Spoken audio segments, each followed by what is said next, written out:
నెల్లూరు జిల్లాలోని సైదాపురం మండలంలో 50 సంవత్సరాలు లీజరు ముగిసిన ప్రభుత్వానికి చెందిన మైన్లలో నెల్లూరు జిల్లా ఎంపీ వేమిరెడ్డి ప్రభాకర్ రెడ్డి ఆయన అనుచరుడు విచ్చలవిడిగా అక్రమ మైనింగ్ చేస్తున్నారని, అక్రమ మైనింగ్తో పాటు పేలుడు పదార్థాలు ఉపయోగించడం వలన పర్యావరణం, ప్రకృతి దెబ్బతింటుందని, మూగజీవాలకు ప్రాణహాని ఉందని నేషనల్ గ్రీన్ ట్రిబ్యునల్కు ఫిర్యాదు చేశామని, దీంతో ఎన్జీటీ ఆదేశాల మేరకు revenue, mining pollution control board వారు మైన్లలో పరిశీలనకు వచ్చారని లీజరు ముగిసిన జయలక్ష్మి, కనకదుర్గ సిద్ధి వినాయక, శోభారాణి, శ్రీనివాస, పద్మావతి మైన్లకు 200 కోట్లకు పైనే పెనాల్టీలు ఉన్నాయని డిమాండ్ నోటీసులు ఇచ్చి ఉన్నారని, పర్యావరణ అనుమతులు లేవని, ఇండియన్ బ్యూరో ఆఫ్ మైన్లో ప్రణాళికలు కూడా లేవని, ఈ మైన్లలో ఎంపీ వేమిరెడ్డి ప్రభాకర్ రెడ్డి ఆయన అనుచరుడు కోట్ల రూపాయలు దోచుకుంటున్నారని, ఎంఎండీఆర్ చట్టం 1957 ప్రకారం 50 సంవత్సరాలు పూర్తయిన మైన్లు ప్రభుత్వానికి చెందుతాయని, వాటిలో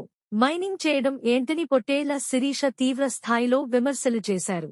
మా సైదాపురం మండలంలో 50 సంవత్సరాలు లీజు గడువు పూర్తి అయిపోయినటువంటి మైన్లన్నింటిలో కూడా వేమిరెడ్డి ప్రభాకర్ రెడ్డి గారు తన అనుచరుడు మా సైదాపురం మండలంలోని ఖనిజ సంపదని కొల్లగొడుతూ అక్రమ మైనింగ్ చేస్తున్నారు. మరీ ఘోరంగా బ్లాస్టింగ్ చేస్తూ మరీ ప్రకృతి సంపదను కొల్లగొడుతున్నారని, ప్రకృతిని నాశనం చేస్తున్నారని, ప్రకృతిని కాపాడమని మేము నేషనల్ గ్రీన్ ట్రిబ్యునల్ని ఆశ్రయించడం జరిగింది. నేషనల్ గ్రీన్ ట్రిబ్యునల్ వారి సూచనల మేరకు ఈరోజు మా సైదాపురం మండలంలో రెవెన్యూ డిపార్ట్మెంట్ వారు, మైనింగ్ డిపార్ట్మెంట్ వారు, పొల్యూషన్ కంట్రోల్ బోర్డు వారు, వీరు ఈ డిపార్ట్మెంట్ అందరూ కూడా 50 సంవత్సరాలు పూర్తి అయిపోయినటువంటి మైన్లన్నింటిలో కూడా పరిశీలించడం జరిగింది. అసలు ఈ మైన్లన్నింటికి కూడా 50 సంవత్సరాలు పూర్తి అయిపోయింది. ఎన్విరాన్మెంటల్ క్లియరెన్స్ లేదు, ఐబీఎం మైనింగ్ ప్లాన్ కూడా లేదు. అసలు ఈ 5 మైన్లలో కలిపి దాదాపుగా 200 కోట్ల రూపాయల ఫైన్ కూడా ఈ మైన్ల మీద ఉంది. అంతేకాకుండా డిమాండ్ నోటీసులు కూడా వీటికి ఇచ్చున్నారు. కానీ అయినప్పటికీ కూడా 50 సంవత్సరాలు పూర్తి అయిపోయిన మైన్లలో ఈ వేమిరెడ్డి ప్రభాకర్ రెడ్డి గారు తన అనుచరుడు అక్రమంగా మైనింగ్ చేస్తూ వేల కోట్ల రూపాయలని దోచేస్తున్నారు. ఐబీఎం రూల్ ప్రకారం 50 సంవత్సరాలు పూర్తి అయిపోయినటువంటి మైన్లని ప్రభుత్వం స్వాధీనం చేసుకోవాలి. ఎంఎండీఆర్ చట్టం 1957 ప్రకారం 50 సంవత్సరాలు పూర్తి అయిపోయిన మైన్లలో ఎటువంటి మైనింగ్ కూడా జరగకూడదు. అత్యంత ముఖ్యంగా ఎన్విరాన్మెంటల్ క్లియరెన్స్ లేకుండా ఎటువంటి మైనింగ్ జరగకూడదని, చేయకూడదని 2017లోనే సుప్రీంకోర్టు ఆర్డర్ కూడా ఉంది. అయినా సరే ఎటువంటి రూల్స్ని పాటించకుండా ఈ దోపిడీ దొంగలు మా సైదాపురం మండలంలోని ఖనిజ సంపదని కొల్లగొడుతున్నారు. మొన్న ఒక ఆయన ప్రెస్ మీట్ పెట్టి మేము మైనింగ్ మీద విచారణ జరిపిస్తామని మాట్లాడడం జరిగింది. జరిపించండి, ఈ 5 మైన్లలో ఖచ్చితంగా విచారణ జరిపించండి. ఇంతకుముందు మీరు కూడా చూస్తున్నారు, సిద్ధి వినాయక మైన్ ఇక్కడ మీరే కదా, అటవీ భూములతో సైతం తవ్వి మరి దోచేసింది మీరే కదా. ఈ సిద్ధి వినాయక మైన్లో జరిపించండి ఈ మైనింగ్ పైన విచారణ.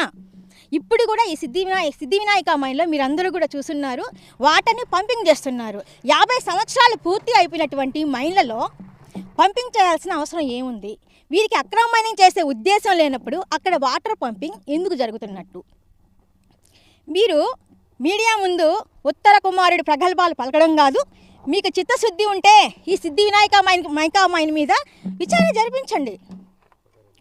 వీరు మేము ఫ్యాక్టరీ కడతామని అరచేతులు వైకుంఠాన్ని చూపిస్తూ, వీళ్ళు మాత్రం మా సైదాపురం మండలంలోని క్వాడ్జి మొత్తాన్ని చైనాకి అమ్మేసుకొని వేల కోట్ల రూపాయలని సంపాదించుకుంటున్నారు. ఇవన్నీ తెలిసి కూడా మైనింగ్ వ్యవస్థ నిమ్మకు నీరెత్తినట్లుగా ఉంది అంటే ఈ జిల్లాలో మైనింగ్ వ్యవస్థ ఉందా లేదా అన్న అనుమానం కలుగుతుంది. మన జిల్లా మైనింగ్ అధికారి, ప్రభుత్వ భూముల్ని కాపాడాల్సినటువంటి జిల్లా మైనింగ్ అధికారికి నేను చెప్పడం జరిగింది, మా మండలంలో బ్లాస్టింగ్ చేస్తూ అక్రమ మైనింగ్ చేస్తున్నారని వారికి తెలుపగా వారు చెప్పిన మాట ఏంటంటే ధర్నా చేసుకోమని చెప్పారు. మరొక ముఖ్యమైన విషయం, ఇప్పుడు మనం చూస్తూనే ఉన్నాం పద్మావతి మైన్. ఈ పద్మావతి మైన్ కూడా 50 సంవత్సరాలు పూర్తయిపోయింది. ఈ పద్మావతి మైన్కి ఇప్పుడు ఉన్న జిల్లా మైనింగ్ అధికారే ఒకప్పుడు ఒకప్పుడు ఏడీగా ఉన్నప్పుడు ఈ పద్మావతి మైన్లోనే 38,000 టన్నుల స్టాక్ పాయింట్ మెటీరియల్ ఉందని నిర్ధారించారు. ఆ తర్వాత డీడీ హోదాలో ఇదే పద్మావతి మైన్లో మరలా సర్వే చేసి 1,25,000 టన్నుల స్టాక్ పాయింట్లో మెటీరియల్ ఉందని నిర్ధారించారు. ఒకే అధికారి ఏడీగా ఉన్నప్పుడు ఒక రిపోర్టు, డీడీగా ఉన్నప్పుడు ఒక రిపోర్టు. మైన్లన్నీ క్లోజ్ చేస్తున్నప్పుడు స్టాక్ పాయింట్లో ఉన్న మెటీరియల్ 38,000 టన్నుల నుంచి ఒక్కసారిగా 1,25,000 టన్నులకి ఏ విధంగా పెరిగిపోతుంది? దీన్ని బట్టి ఈ జిల్లాలో మైనింగ్ వ్యవస్థ ఏ స్థితిలో ఉంది, ఏ విధంగా పనిచేస్తుందో మనందరం అర్థం చేసుకోవచ్చు. మాకు ఏదైతేనేమి మేమైతే నేషనల్ గ్రీన్ ట్రిబ్యునల్ వారిని పూర్తిగా నమ్ముతున్నాం. ఖచ్చితంగా మా సైదాపురం మండలంలోని ఖనిజ సంపదని కాపాడుకుంటాం, ప్రకృతిని కూడా కాపాడుకుంటామని మాకు నమ్మకం ఉంది.